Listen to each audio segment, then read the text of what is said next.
Hey there everybody, how's it going? Nice to see you again.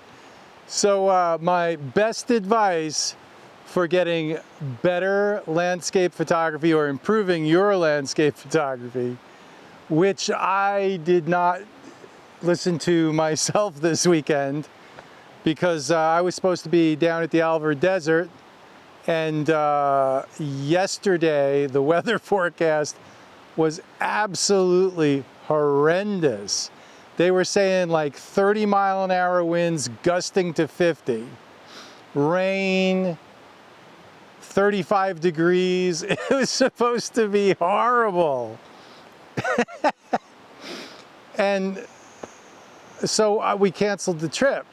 I figured, you know, it's going to be terrible. What's the point of going if it's raining and if it's a flippin', you know. So I should have went anyway, because I know you're all going to find this hard to believe, but the weather forecast was absolutely, completely wrong. Oh my God. It's 50 degrees. There isn't even a breeze, and it's gorgeous outside. And the clouds and everything are really interesting. And so I'm making this video at my local patch instead of having gone out there and taken a chance. So my number one best advice to improve your landscape photography is to go somewhere. So if I hadn't had a trip planned to the Alvord Desert today, I would be doing this, but I'm doing this anyway because the weather forecast made me cancel the trip. But this is what I'm talking about. Even if you can't go someplace like the Alvord Desert in absolutely beautiful conditions when the weather forecast said it was going to be horrible, beat that to death. Get out, use your equipment, give yourself an assignment, even a place that, you know, go someplace where you can shoot what you like to shoot and shoot it. Even if you know that like there's very small possibility that anything exciting is going to come of it in terms of your photography, you're still using your gear. You're still, photography is a perishable skill, okay? If I go out every weekend, I know I improve and I get better. Even at this point, I've been doing this for 30 plus years. But if I don't go out for 6 weeks, you know, and I take my camera out, it's all, you know, I have to train my head to think in terms of getting my gear. The thing about photography is there's a lot of little details that you have to remember to make sure that the shot, so that you can input your maximum creativity into the photograph, okay? And the only way to be comfortable with all those things you need to remember is to practice the skill a lot. How do you get to Carnegie Hall? Practice, practice, practice. Well, the same holds true in photography. And that's why I'm always coming out here. In the wintertime, it's tough, you know. In the summertime, chances are your forecast is usually pretty good. This weekend, they completely blew it, which, you know, I totally get it. It's mountains and it's wintertime, and it's, so, I mean, I guess the takeaway for me this weekend is to, if you get a trip planned in the wintertime, go. Even if the forecast is sketchy, but not dangerous. And that's the thing. It wasn't a dangerous forecast. Like if they were forecasting snow and ice storms, yeah, I wouldn't be driving 300 miles, okay, through the mountains. Because, you know, if it's, yeah, it's worse when you go over the passes and things.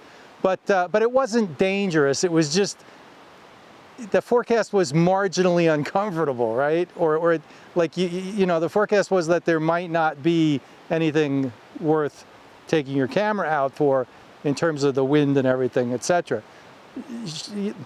Part of this is the wife also. She's like, I don't want to go camping if it's raining and windy and snowy, and not snowy, but rainy and windy.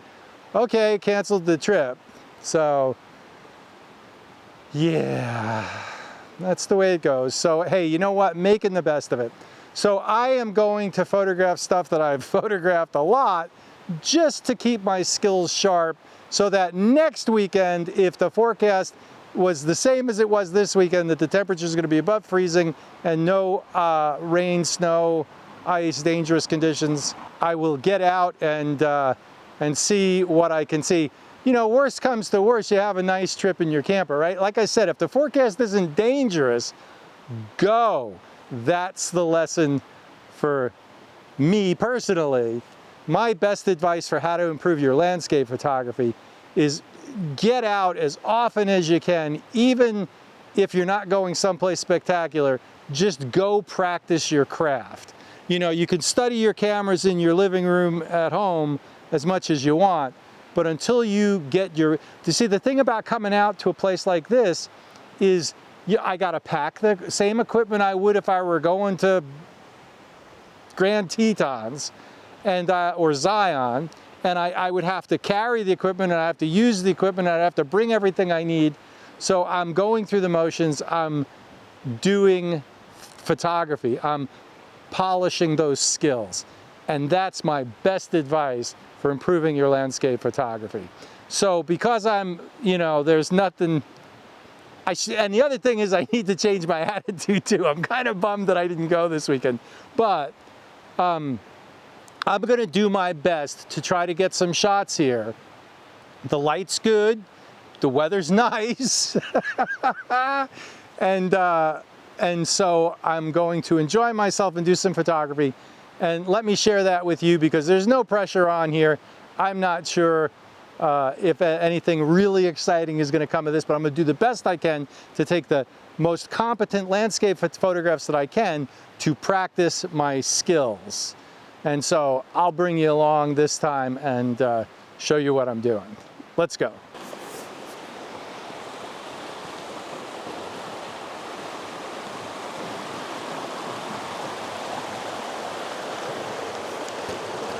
Okay, so there's a nice composition across the stream here. I like the rocks, I like the moss on them, I like the half cap of snow, because it's been 45 degrees for the past week, and so the Arctic blast we had almost a week and a half ago is kind of all gone, which is fairly amazing. But yeah, there's a neat little scene. I'm gonna compose it, and let's see what it looks like. Okay, I like this composition here. And I like this branch there. I like the green on this rock with the snow. I like the way this white water is kind of swirling around here. Going to be curious to see what that looks like with a neutral density filter on. And then this back here isn't too distracting. So I'm going to probably put a 6-stop neutral density filter on that. And let's see what it turns out like. All right, I got a 6-stop neutral density filter on. This is the 16 to 80 f4. I think we're going to go f11 on this. And that's going to give me, of course, ISO 125. And that's going to give me 3.5 seconds, which is perfect.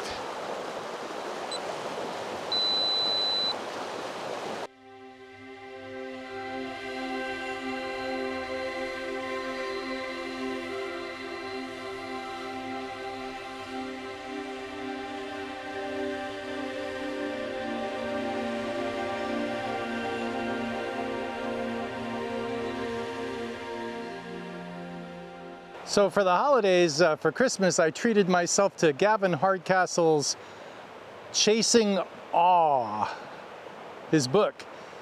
He's got a few copies left. I can highly recommend it. And the one thing that I noticed in Gavin's book is he uses a lot of wide angle, a lot of 16mm and 18mm shots, which is something I've gotten away from over the past few years. So I'm going to whip out the old 10 to 24. I don't see a shot with it, but I just want to practice with my wide angle. Let's see if I can pull anything out of here with that. And the Fuji 10 to 24, this is a great copy that I have. It works superbly on the 40 megapixel sensor. Wide angles, it always seems to me, I get the impression that there's a lot more sample variation. I think they're more difficult to align because the tolerances are tighter. But then with a telephoto, I don't know. I mean, it just seems that way. It seems like if you're going to have a problem, you're going to have a problem with a wide angle versus a telephoto. That's just how it's felt for the past, you know, so many years. But this is a great copy of the 10 to 24, and I have no issues whatsoever using it on the 40 megapixel sensor. My 16 to 80 and my 10 to 24 take the same 72 millimeter filter thread, so my 77 millimeter filters with my step-up ring from 72 to 77 work on both lenses, which is awesome. So with my 6-stop neutral density filter, I'm getting 10 seconds. And so if I bump the ISO up to 400 ISO, I get 3.2 seconds. Makes a little bit of a difference in the way the movement in the water is recorded. And I may bump the ISO up to like 800. And then it'd be interesting just to see what the various effects in the water are. So that's something you can do. As long as the ISO is below, gosh, you know, the sensors are so good these days, high ISO noise performance. I mean, 800 is still fantastic. Image quality is so good enough. And ISO 800 gives me 1.5 seconds. So by coming out today, I've practiced my skills, and I've taken 3 shots that tell me 2 different things. First of all, it's going to show me what the movement in the water looks like for a river at 1.5 seconds, 3.2 seconds, and 10 seconds. So that should be interesting to see. If I have a preference, or if you have a preference, let me know in the comments. I'll show you all 3 images, and let me know what you think.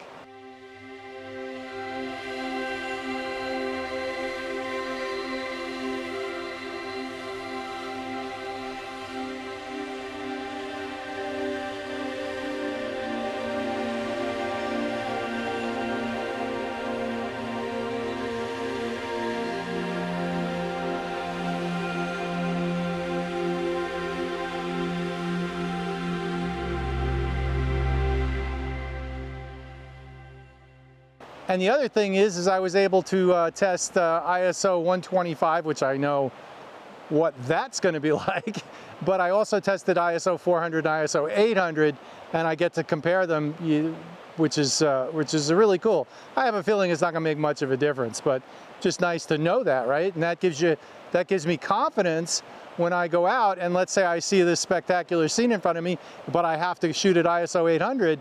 Now, after seeing these images, I'll know, like, oh, no problem, ISO 800, that'll be fine, right? So the more you practice the craft, the more experience you gain. It's always a learning experience, and this is how you practice. You know, if you play guitar, you sit in your room and you play along with songs or whatever, yeah, this is that in landscape photography. So, hey, thanks for coming out. Like, subscribe, hit the bell for notifications.